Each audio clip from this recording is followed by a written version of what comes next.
Hai guys, balik lagi di channelnya Radius Kalbar. Kali ini kita akan membahas mengenai ritual adat Antarajong masyarakat suku Sambas. Sebelum lanjut ke videonya, ada baiknya teman-teman klik tombol subscribe dan hidupkan tombol loncengnya ya, agar kalian tidak ketinggalan info terbaru dari Radius Kalbar. So, jangan lupa bagikan kepada teman kalian agar teman kalian tahu apa yang kalian tahu. Setuju?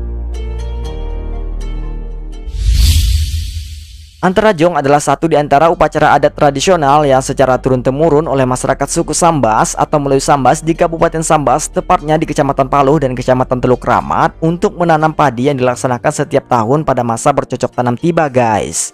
Suku Sambas atau Melayu Sambas adalah suku bangsa atau etno-religius Muslim yang berbudaya Melayu, berbahasa Melayu, dan menempati sebagian besar wilayah Kabupaten Sambas, Kabupaten Bengkayang, Kota Singkawang, dan sebagian kecil Kabupaten Pontianak, Kalimantan Barat. Suku Melayu Sambas terkadang juga disebut suku Sambas, tetapi penamaan tersebut jarang digunakan oleh masyarakat setempat, guys. Masyarakat setempat mempercayai ritual adat ini, aktivitas tersebut dapat membuat tanaman padinya terhindar dari serangan hama dan penyakit, guys. Masyarakat sangat yakin bahwa segala wabah, hama, bencana, dan penyakit masing-masing mempunyai roh jahat yang menguasainya. Maka dari itu, dengan adanya ritual Antarajong, roh-roh jahat itu dapat ditaklukkan supaya tidak mengganggu masyarakat setempat, guys.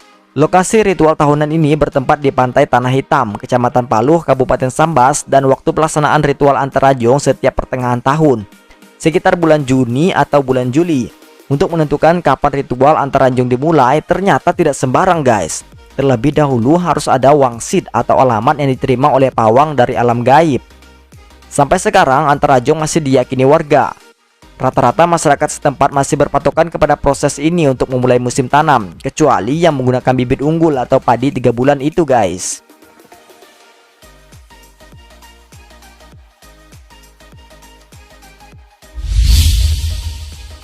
Ritual adat ini sudah berlangsung sejak ratusan tahun yang lalu dan masih bertahan hingga sekarang. Antarajong bisa diartikan membuang atau melepas atau menghanyutkan sebuah replika perahu lancang kuning yang bernuansa warna kuning, warna khas Kesultanan Sambas yang berukuran 1-2 meter, yang berisi aneka jenis sesajian berupa hasil-hasil bumi ke laut lepas, guys. Dengan mengumpulkan roh-roh jahat itu, kemudian mengirimnya pergi berlayar, sebuah kompensasi. Warga memberikan bekal yang diperlukan roh itu selama berlayar berupa rate, beras kuning, garam, pisang, kelapa, kue cucur, ketupat, dan barang-barang keperluan lain yang dibutuhkan rumah tangga, guys. Antarajong pemaknaannya dari dulu hingga sekarang memiliki pergeseran, dan ini berarti dalam hal pemaknaan ritual telah mengalami perkembangan.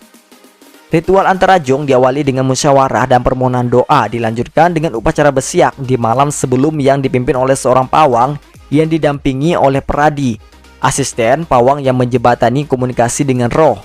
Upacara besiak adalah sebuah kegiatan untuk menangkap roh-roh jahat penguasa hal negatif guna dimasukkan ke dalam ajong. Proses penangkapan roh jahat tersebut juga dilakukan dengan menggunakan roh-roh baik penguasa alam gaib di kawasan setempat yang merasuki pawang, guys. Dalam upacara besiak ini, sebuah panggung kecil berdiri untuk tempat beraneka ragam keperluan upacara seperti kemenyan, bara api, rateh, beras kuning, kue cucur, telur, daram-daram, pelepah pinang, mayang pinang, pisang, dan lain-lainnya, guys.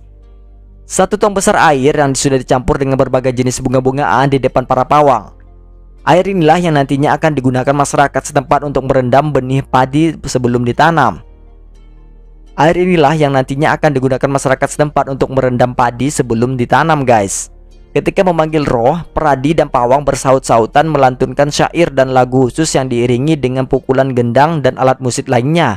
Sebelum syair habis dilantunkan, tiba-tiba terjadi perubahan pada sang pawang.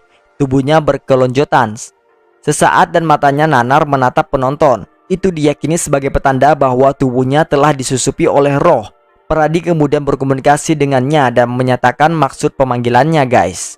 Roh baik yang datang itu diminta untuk menangkap roh-roh jahat dan memasukkannya ke dalam ajong. Pawang yang sudah dirasuki roh itu terkadang bertingkah aneh-aneh. Ada kalanya ia memanjat di atas atap rumah, pohon, dan sebagainya. Setelah itu, ia akan mengelilingi ajong sambil menaburkan rateh atau mengipasinya dengan mayang pinang. Biasa pula ia minta dihibur dulu dengan nyanyian dan tarian. Tak heran dalam prosesi ini beberapa penari radat memang sudah disiapkan guys. Usai acara hiburan dan setelah mendapatkan instruksi dari pawang, mereka lalu memanggul ajong tersebut guys. Dengan aba-aba berupa sholawat Nabi, mereka berlari sejadi-jadinya menuju laut. Para penonton bersorak-sorai melihatnya. Ajong didorong ke tengah melawan ombak, mereka baru kembali ke daratan setelah ajong dinilai aman berlayar guys. Nah, itulah ulasan mengenai ritual adat antara Jong masyarakat suku Sambas.